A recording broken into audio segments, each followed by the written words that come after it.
Recommended specifications. When we look to do a deployment of a Unity VSA, we want to make sure that we look at the minimum specifications, the recommended specifications, and the preferred specifications in order to make sure that we have a successful experience.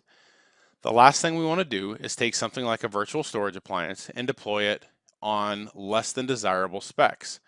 What that does is it really gives the users a poor view of what's been implemented. This can happen with both physical and virtual, but a lot of times there's a stigma associated with turning something that's been traditionally physical into a virtual. And if you undersize this particular virtual machine, you will cause an experience for your users that is not positive.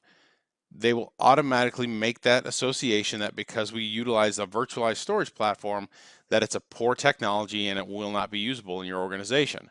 The last thing you want to do is get your users to look at a virtual storage appliance and say that it is not part of their future at your organization. The reason I say this is because more and more organizations, more and more companies that produce storage arrays are looking to move to a virtualized platform and get away from the physical. The reason that is occurring is because virtualization has become so widespread, they realize that they're not making money on the hardware anymore, and really it's the software that they need to be concerned with. So you'll start to see that more and more virtual storage appliances become available on the market, and you want to make sure you set the right precedence with your user base. So for the Unity VSA, the recommendation from a RAM perspective is 12 gigabytes for each VSA that is deployed.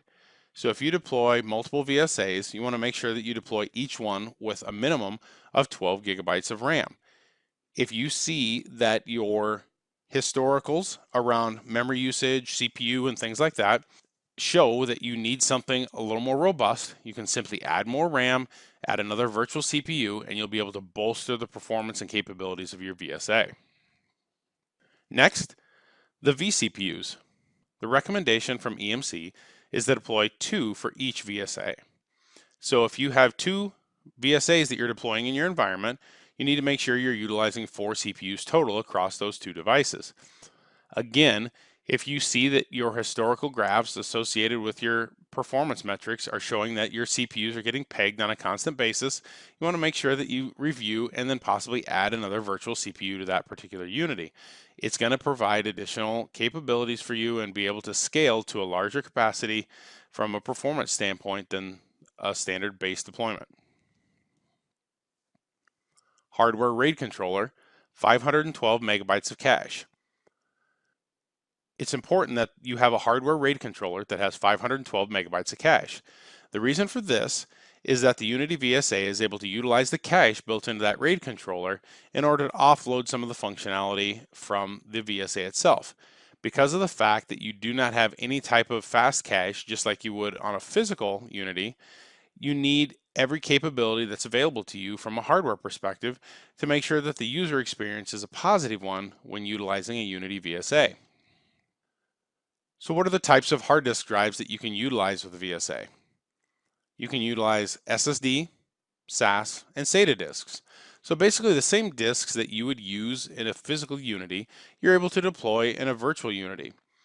As long as your underlying hardware supports the connectivity of those particular hard drive types, you're able to utilize whichever one or mix and match multiples of each in order to get the performance, the capability, and the disk profiles that you're looking for your workloads. Make sure that you follow standard practices around RAID configurations and RAID protections to make sure that you provide the safest and best platform for your Unity VSA to run on. Minimum recommended specifications around connectivity are that for your I/O ports, you should have 2 by 1 gigabit Ethernet or 2 by 10 gigabit Ethernet for the connectivity to the VSA. The reason that's important is because you want to make sure that you have dedicated connectivity to something like this, because you're really going to push in and out data to that VSA. If you have the ability to do 10 gig, you're in a much better situation and you'll get a much better experience for your users if you do that. If you do not have 10 gigabit available, you can absolutely utilize 1 gig. You have to just make sure you understand that you're going to have some limitations as far as transfer rates and capabilities of that platform.